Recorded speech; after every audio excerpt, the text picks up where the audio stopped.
Ladies and gentlemen, welcome to this Red Gaming Tech video. My name is Marta and I hope you're having an amazing day. Today we're going to get started with some leaked specifications for the RTX 3080 12GB.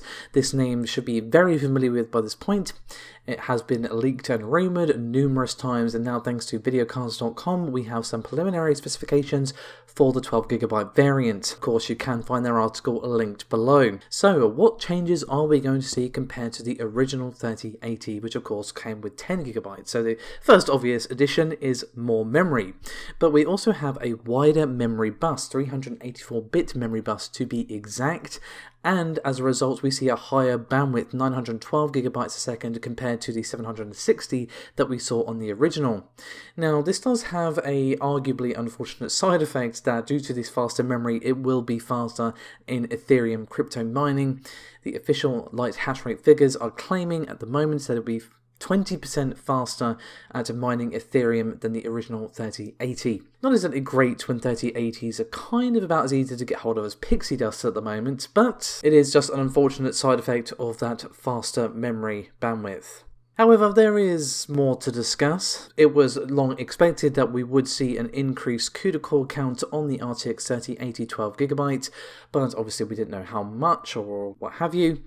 But according to the information that video cards have dug up, the RTX 3080 12GB will feature more CUDA cores. We will see 8,960 CUDAs to be exact, which is 256 more cores than the original 3080. Now, if that number is ringing a faint bell somewhere in the depths of your brain, it's because there was a tweet by Capacity7Kimmy back in September, which somehow feels simultaneously ages ago and just yesterday. Back then he tweeted, "Let's make a summary," and he tweeted some things about 3090 Super, 3080 Super, and 3070 and 3060 Super, and as you can see, he predicted the 12GB and 8960 for the CUDA cores as well. So if indeed video cards information is correct, then Capiti was right on the money. Now unfortunately, to go alongside this increased specs, we do naturally see an increase in the power requirements, or TDP, and it's going to have a 340 to 350 watts TDP, which is pretty hefty considering that it's almost as high as the 3080 Ti, which is pretty damn impressive, but obviously their memory upgrade isn't free. It does come at a cost of that increased TDP. Now, as for those of you wondering when this card is actually going to come out, well, it actually kind of ties into our next topic, as there has been an update on when we can expect the various rumoured new cards that we're going to be allegedly seeing added to the RTX 30 lineup, including, of course, the RTX 3080 12GB and the RTX 3070 Ti 16GB model, as well as, of course, the RTX 3090 Ti, which we have been discussing quite a bit. Now, this information comes from igorslab.de, and basically he reached out to multiple sources to basically try and get the skinny on what exactly is going on with when these cards are actually coming out. And according to his information, board partners are currently not expecting the December 17th date, which has been rumoured to be the announcement date for the RTX 3070 Ti 16GB model. What's also interesting is that he had problems confirming what exactly is going on with the RTX 30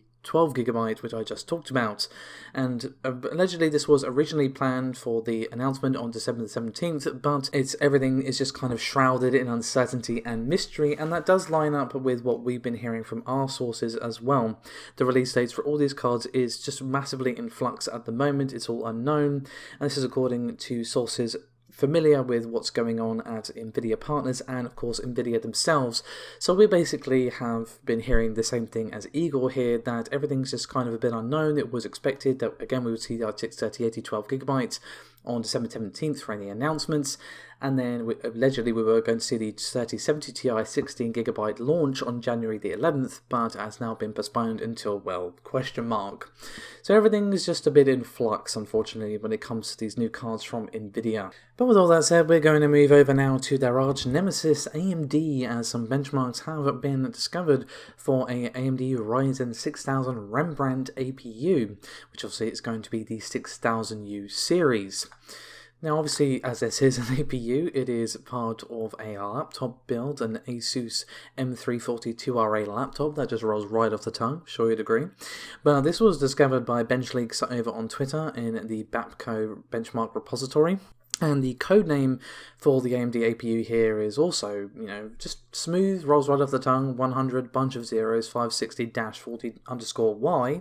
And as we can see, we see 8 cores and 16 threads, and it was running at a clock speed of 4.0 GHz flat. But obviously the all-important figures here are indeed the benchmarks. And in terms of point totals, we see 1436 points overall, which is pretty damn respectable. And when you compare that to the current gen, the 5800U APU in the same benchmark, this new laptop clocks in at around 4% faster, but do keep in mind before you go, oh, that's not that impressive, but that is without any proper optimizations, and also this is currently an engineering sample, so as with all engineering samples, you should expect them to change in terms of performance numbers before the actual final customer release.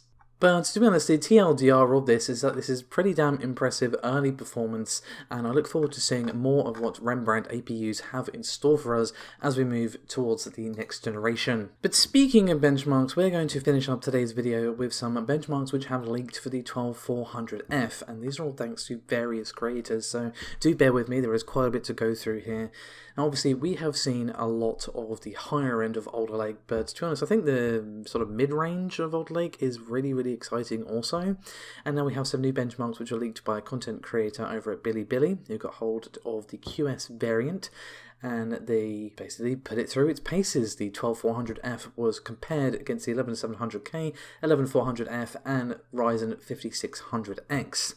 In terms of who beats who, well, the 12400F actually came victorious in most cases. It beat all CPUs in terms of single core performance within CPU-Z, and was faster than 5600S and 11400F in multi-threaded tests. Unsurprisingly, it did lose out against the 11700K, which obviously has a higher clock speed and more threads. We also saw similar results with the Cinebench R23 benchmark, where the 12400F is 19% faster in multi-threaded and 11% faster in single-threaded tests. And in Time Spy, we saw the 12400F resoundingly beat the 5600X at 13% faster in this particular result. But then there's more, there's actually some gaming results posted, which has been very nice to see. It was tested on CSGO, which I know is not exactly the most gaming intensive, but you can see for yourself the results for the 12400F. As I said, it was tested on CSGO, but was also tested on Red Dead Redemption 2 and Shadow of the Tomb Raider, and you can see for yourself how the chip, actually performs in these instances. And then finally, to end things up, there was more benchmarks from Igor's lab. There were in-game benchmarks of the 12400 CPU, and this was simulated through the 12600K with DDR memory.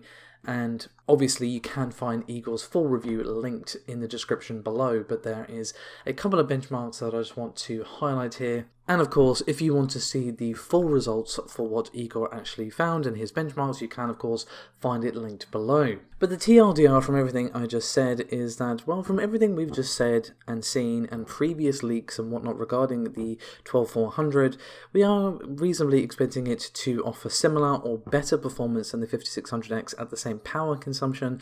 So this is actually looking like a pretty nice chip choice if you're looking to build a budget PC build. And again, like I said a billion times at this point, we all love to talk about the sexy 12900K and all this other stuff, which is obviously great, really cool and interesting, but most people are going to want to go for the mainstream and budget segments because, well, they're more affordable.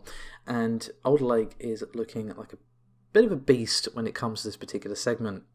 Anyway guys, that is me done for this video. Thank you so much for watching. As always, your support is hugely appreciated. Do remember to like and subscribe if you haven't done so already. It does help out a great deal. I'll see you next time. Bye bye.